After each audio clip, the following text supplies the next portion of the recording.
Okay. Well, good morning. I'm not sure who that is. So, Andrew, do you want to introduce the person? Sure. So we have Sharika Floyd with us today. There she is. Sharika Floyd is the new director of, I don't remember your formal title, of the Continuum of Care at the City of Winston-Salem. She will be Tim's replacement. So Sharika has a long experience of working with homeless services. A lot of her work has been in LA. But her first step into homeless services was as an intern with us here at United Way. So we are very excited to have her. Sharika, do you want to say hello and add anything? Hello. I don't have too much to add. I'm just excited to be here, to work with everyone, and to just start something new here. We're glad to have you. Appreciate you joining. Look forward to working with you. Thank you. So it might be the easiest thing for me to just call out folks and they can introduce themselves to Sharika. Yeah. So Sharika, you already know me and Andrea, so I'm going to skip us. So Debbie. Good morning, Debbie Wilson. I'm the Chief Impact Officer for United Way. And Max. Hey, good morning, Sharika. I think we spoke the other day at the operating cabinet, but I am the chair of the Continuum of Care here for the county and the city, and sit as a full commissioner in this group. Jim? Hey, good morning. So Jim Godwin, I chair this committee. By day, I work with Truist, so BB&T, now Truist. Been with this group now, I guess it's a little over 3 years. I'm on a second term. So look forward to working with you. Dan? I'm Dan Anthony. I'm a local attorney. I've been on the board for a long time. I'm a county appointee, practice mostly in the area of criminal defense. Do a lot of work with clients who find themselves without homes. Kelly? Good morning, Kelly Church. I'm the Vice President of Operations with the Housing Authority here in Winston-Salem. Raheem? Hey, good morning, Sharika. My name is Raheem Skinner, and I work for Cardinal Innovations. I've been on this board since July. However, my past includes working in housing, and I work usually in Stokes County and Rockingham County, and I work with their housing populations in those counties too. So thank you and welcome. Thank you. And Ron? Good morning. My name is Ron Hess. I'm retired from the VA, and I work with the homeless program and consultant for the tri-state area here in North Carolina. I don't know if you heard that. Ron was a little muffled. Ron used to work for the VA, right? Yep. And has also been on the ratings panel with the city, and so he's been with us for a long time too, and a valued member. Okay. Thank you, everybody. Very good. Thank you. Thank you. Well, I know, Kathleen, you had sent the minutes out, and I think they're actually also in the meeting planner, maybe that you had sent as well. So hopefully everybody's had a chance to review the minutes from the October meeting. I don't know if there's any feedback or any modification the group has, but if I could get a motion to approve those. So moved. Seconded. All right. Any opposed? All right. Very good. Well, thank you. So, Andrea, it looks like you've got the rest of the topics on the agenda here. So I'll just quickly turn it to you. Okay, great. And just a reminder to everybody, if you're looking at the screen, the TV 13 is the city channel.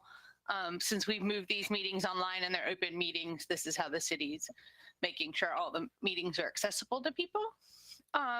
So I wanted to start with just an overview of the plans for Overflow for the winter, so you all know what the plans are.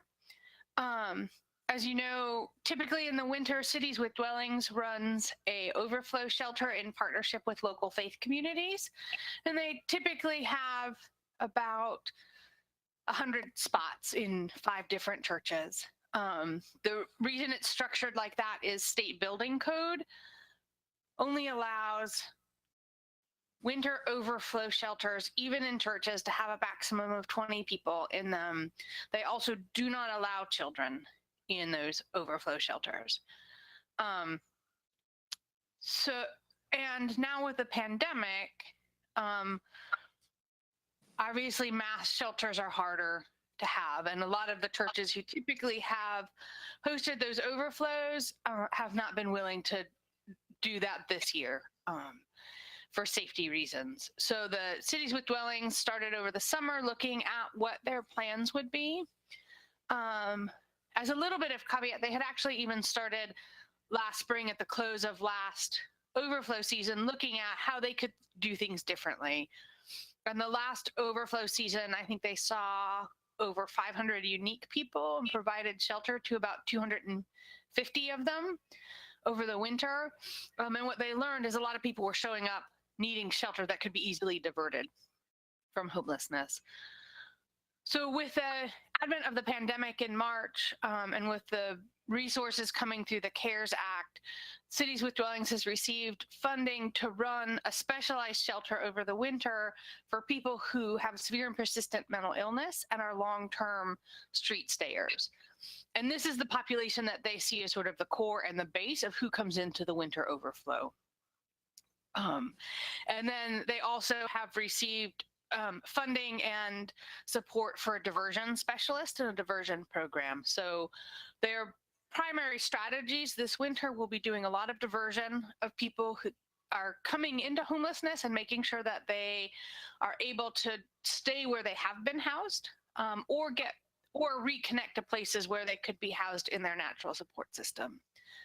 And then they'll be running a shelter from, I believe, December 1st through the end of March at a local hotel that will be staffed full-time for people, as I said, with severe and persistent mental illness. I'm excited about this because I think it gives us a really unique opportunity as a continuum of care to both build relationships and connect folks who are very hard to serve when they're living on the streets to services that will hopefully set them on a path towards housing. The other thing is, as you all should know, Bethesda's continuing to run the medically fragile shelter, which is sort of the expansion of our traditional shelters, allowing them to de-densify. So there'll be 40 folks in that shelter. There'll be 40 folks in the Cities with Dwellings winter shelter. And then based on the estimates we're seeing of people on the street, we're expecting that there's probably between 60 and 100 other folks that may be having some period of time on the streets over the winter. We expect probably between 40 and 50 of them will never come in for services. So we need a response for about another 50 people. And so Cities with Dwellings is working on putting together a warming shelter. So this won't be like a traditional overflow shelter where people check in, spend the night, check out. It will be a place when the nighttime temperature is at or below 32 degrees, or I think 34 degrees with precipitation, they will open the warming shelter so people can come in, warm up, and then they'll cycle people in and out through the night, as long as the weather is in that dangerous zone. So that's the plan that we have going into this winter. I don't know if anybody has questions.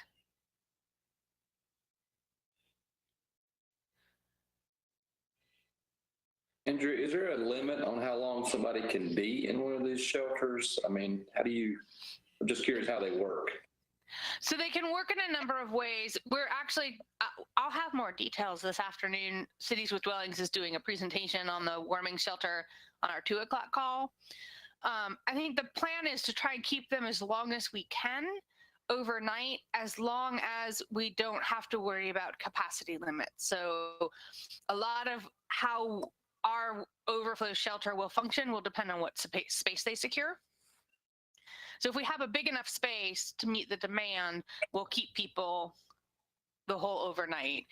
If we wind up having a space that's smaller than the demand, and allowing for social distancing, there'll be an hour limit for shifting. So a lot of communities that I've visited that have white flag, many communities just run white flag warming shelters as opposed to nightly overflow shelters. And they typically will have anywhere between a 3 and 4 hour period where people come in, they get some food, they get warm before they have to go back out. Right. So we're hoping we can find a big enough space that we can keep people the whole nighttime period. Right. So, but the other piece of this plan is people will need to go to the traditional shelter check-ins. There's not going to be a separate check-in, and there'll be transportation to the warming shelter. That was my next question. How to, right, depending on the size of the facility and where it is, how do people get to the facility? Yeah. So they'll go to the traditional shelters, they can check in there, and then they'll have transportation from those traditional shelters to the warming station. Is the last plan I heard. So, any other questions? Hey, Shane. Okay. Hi, sorry, I'm a little late. Oh. Nice to see you. You too. All right. Kathleen, I don't have the agenda memorized, so I don't remember what's next. Sorry.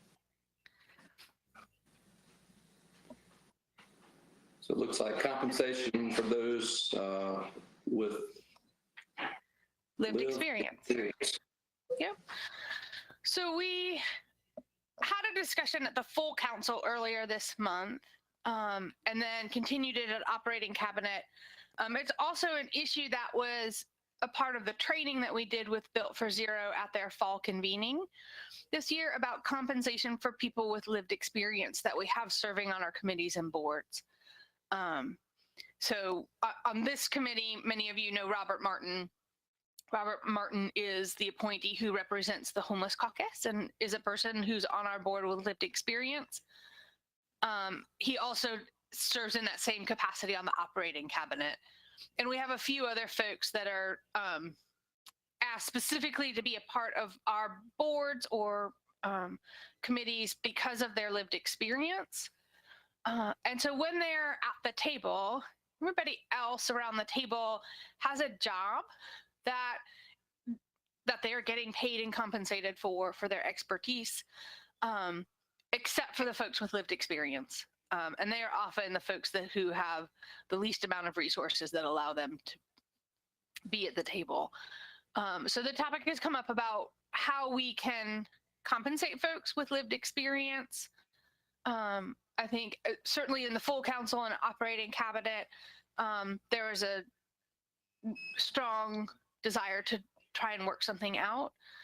So we're putting together a working committee to sort of lay out what that would look like, where we think the funding could come from for that, and sort of how we would go about setting the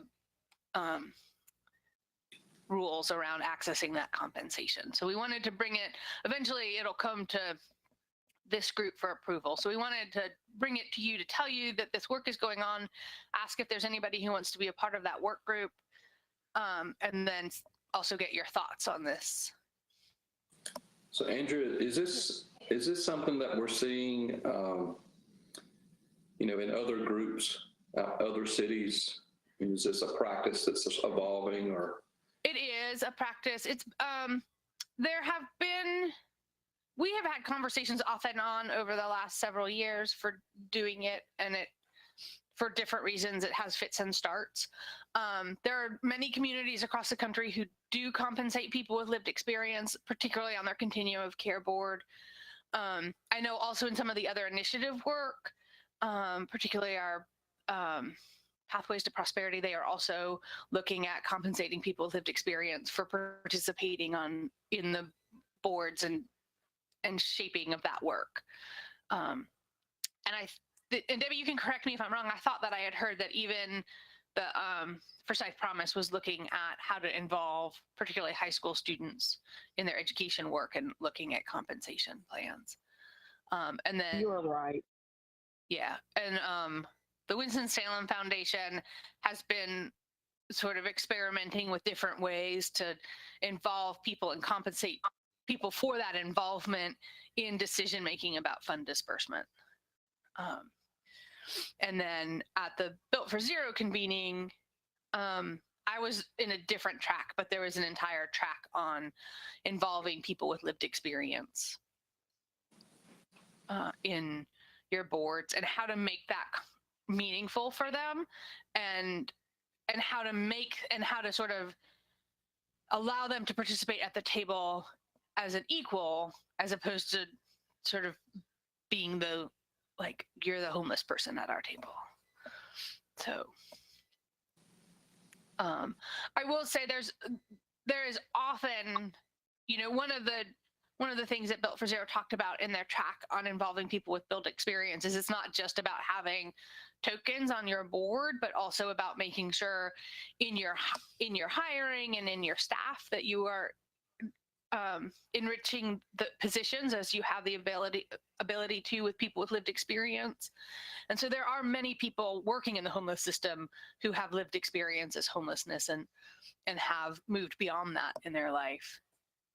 So there are many voices of people with lived experience, but I think we've always been very focused on making sure that we have people who have very close to lived experience, and experience in our system and how the system's working from their side of the table. So more to come, it sounds like. Yeah. So there's more to come. If anybody's interested in being on that work group, let me know. I'm spearheading that work, and we'll be trying to get together probably after Thanksgiving. So if there's no other questions about that, the next thing on our agenda is evictions. Evictions are an interesting thing right now. We're trying to get a handle on how many evictions are happening, but short of literally sending someone to the clerk of court's office and going through their files and hand counting, there's not an actual way to get that data.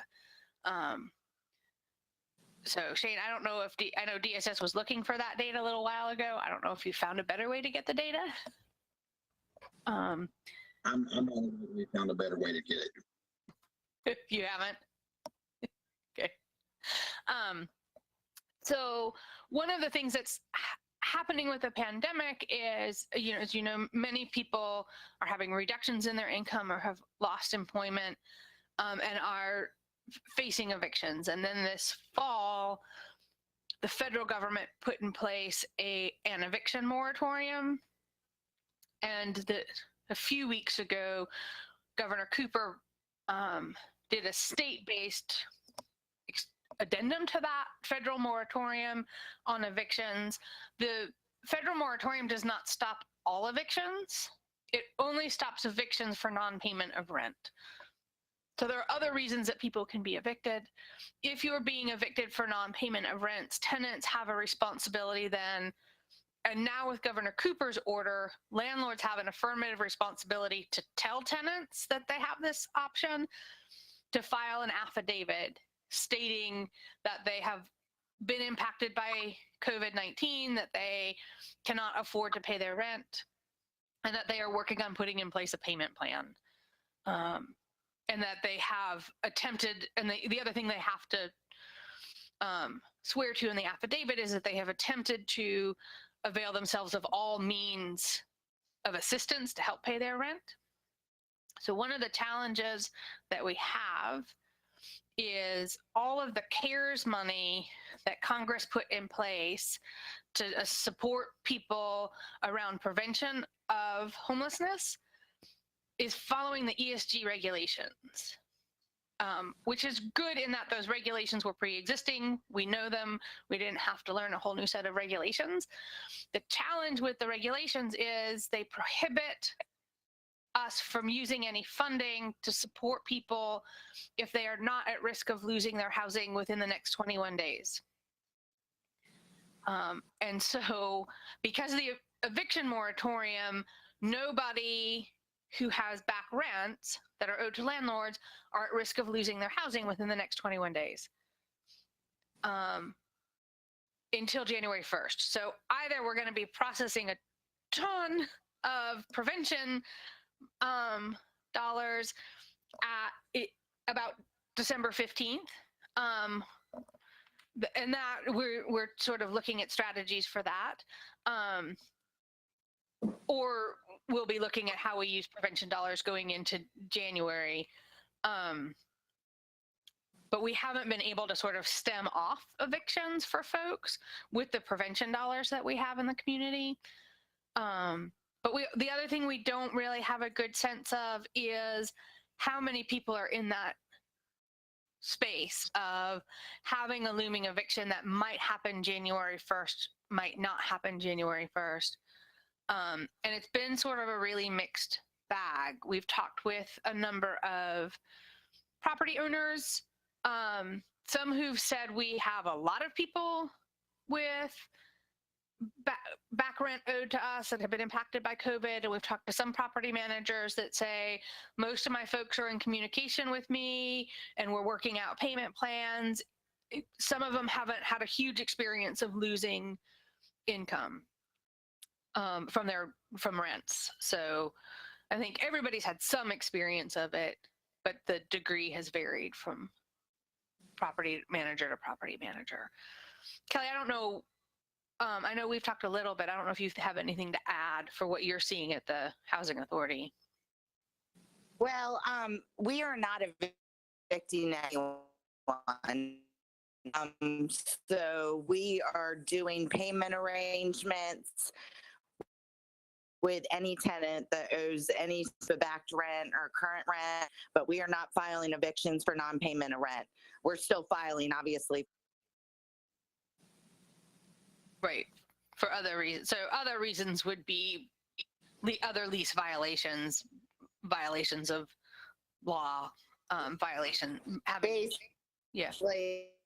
Basically, just, oh, sorry, I'm just basically just very violent criminal activity and drugs. Okay.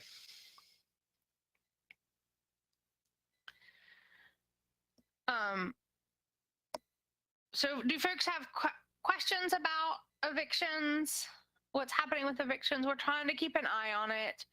The other thing that happened since our last meeting is the governor announced the NC Hope program, which is a housing loss prevention program. And folks could call 211 from anywhere in the state, and they would be connected to a service provider in their community that would screen them and help pay off back rent. So that program, as you can probably well imagine, received a lot of calls very quickly. 211 was overwhelmed with calls. We had folks calling our office saying they'd been on hold for 6 to 8 hours trying to get through. That program is now closed, is my understanding. They're still processing applications for folks. So, and I don't have the data on how many people they've been able to connect with and serve yet, but hopefully by next month, we'll have some of that information. And the agency in town that was handling that for us was Legal Aid for Forsyth County.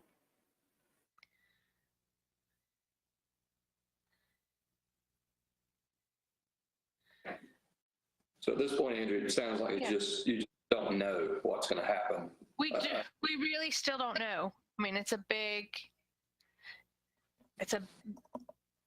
mystery. The only thing we have to look back to really give us any sense of what might happen is the housing crisis from 2008, 9, 10. And there wasn't a huge influx into homelessness. What we did see was a lot of people who were being foreclosed on in their mortgages were then moving into rental housing. And that really tightened up the rental market. And that really had an impact on, and continues to have an impact on our ability to find rental housing for folks to move into. But we didn't see a lot of folks coming into homelessness for that. I think what's different and what's troubling in this crisis is in the housing crisis, before it primarily affected homeowners. So there are folks who have a layer of income and wealth that was a little more protective. So they were able to move from homeownership into rental housing. What we're seeing right now is people who are in rental housing, particularly very low income people in rental housing, who are losing their income, which is their only cushion. So they don't tend to have a lot of savings, and they don't have a lot of options. Once you've been evicted from rental housing, getting back into rental housing becomes very, very challenging, particularly if you have a lot of back debt. So that's the challenges. On the other hand, it's such a widespread crisis that for the landlords we've talked to, a payment plan makes more sense because turning over a unit is a very expensive proposition for them. And they're right with the pandemic being widespread and affecting everybody. They'd just be trading one tenant for another tenant who had been evicted for non-payment of rent somewhere else. So what we're hopeful is that with the resources that are out there to do prevention work and working with and negotiating with landlords on not evicting people while we try and help people put in place payment plans while the economy starts to recover, that will work and sort of stay off a flow of folks into homelessness, and also stay off the flood of evictions.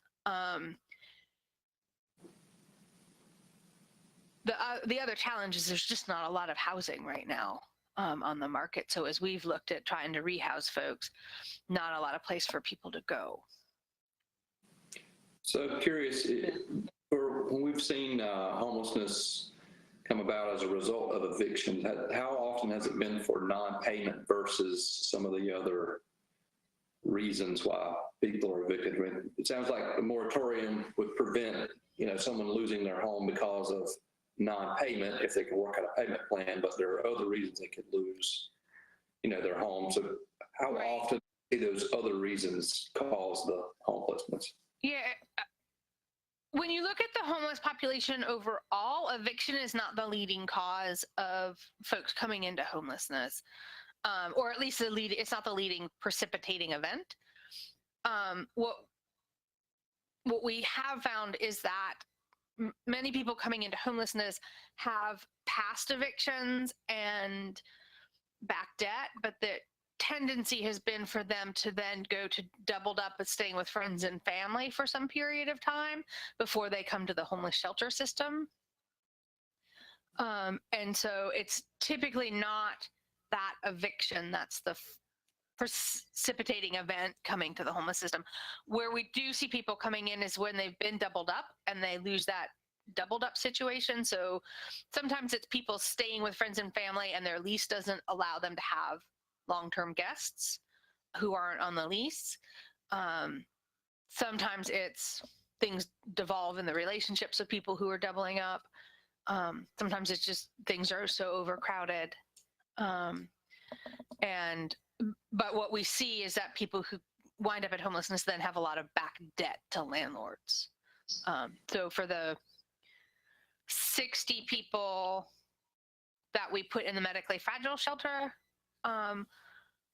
in the spring, there was a close to $30,000 in back rental debt owed by just that group of folks.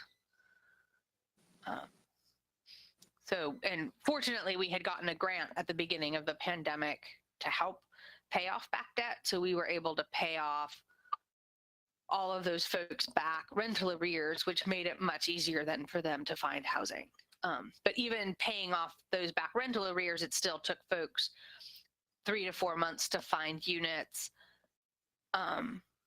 because there just weren't those number of units. And we wound up moving about 25 folks into units at Northwood, which Karen and Emily Norris from the dwellings helped rehab. So they were new units brought back online from having been boarded up. And so that's really sort of the avenue that Karen, our landlord engagement specialist, has been exploring, is how do we work with landlords to bring new units online by rehabbing units that they've had to close down.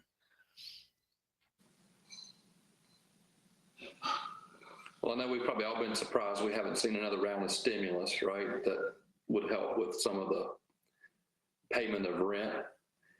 I'm optimistic that maybe we'll see another round of stimulus at some point.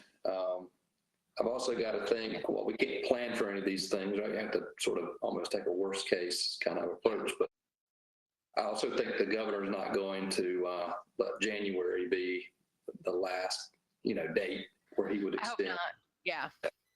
January 1st seems like a really bad date across the United States to have a wave of evictions.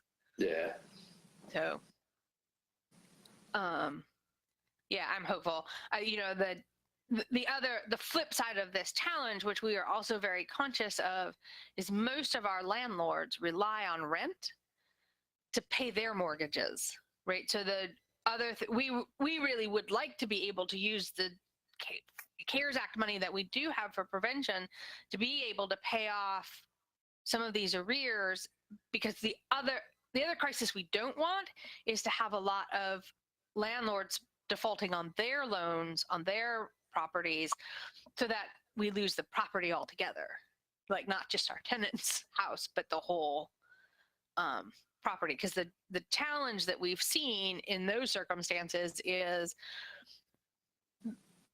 the folks coming in to buy those properties tend to be non-local corporate buyers who come in, raise the rents, and then drain that property. Don't put a lot back into rehabbing it. And so we see wealth leaving the community.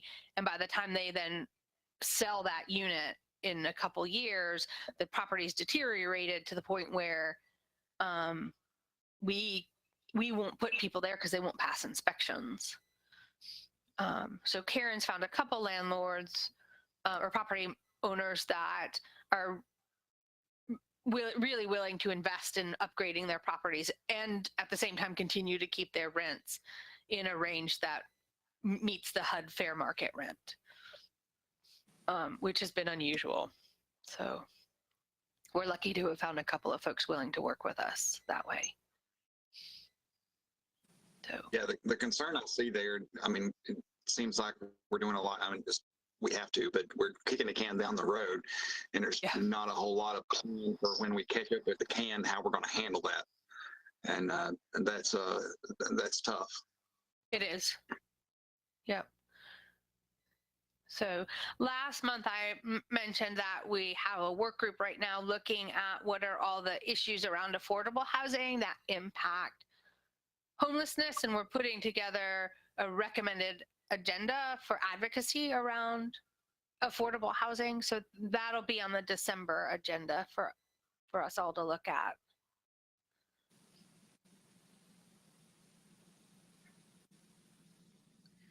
So, any other thoughts or questions?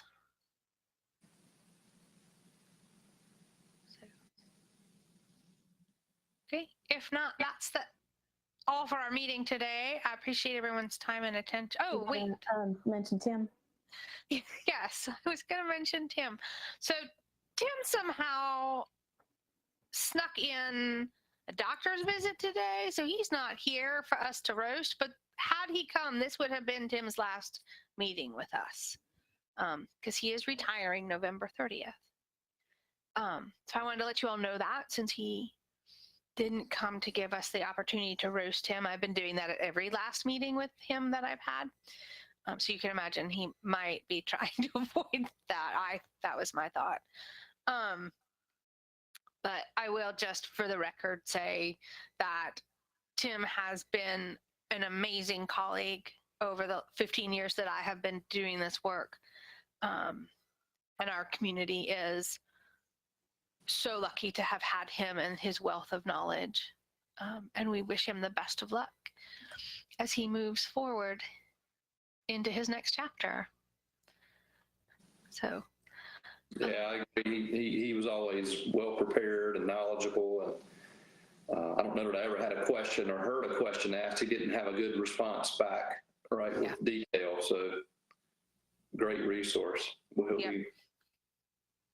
He'll be off to something else, I'm sure. I'm doubt he's going to sit around, but. Nope. So Sharika, you have some big shoes to fill. But she's up to it.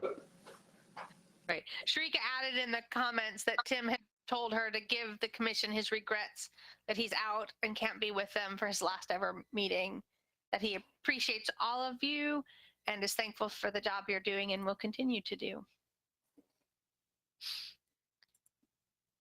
Very good. So, yep. Well, appreciate everybody joining. And Andrea, thanks for walking through those topics for us. Of course. Thank you. Next meeting's on the 17th, looks like.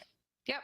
And we'll definitely be talking about affordable housing on that agenda. I'll try and get the advocacy recommendations out so people can look at them beforehand. One of the things in the charter is that this group is the group that sets the advocacy plan. So that'll be for you to approve going forward. So thank you all for your time today. Have a great Thanksgiving, and I'll see you in December. Thank you. You too. Yep. Bye-bye. Bye. Andrea, I'll see you this afternoon, or hear you this afternoon anyway. Absolutely. Bye. Bye. Bye, everybody. Happy Thanksgiving. Bye.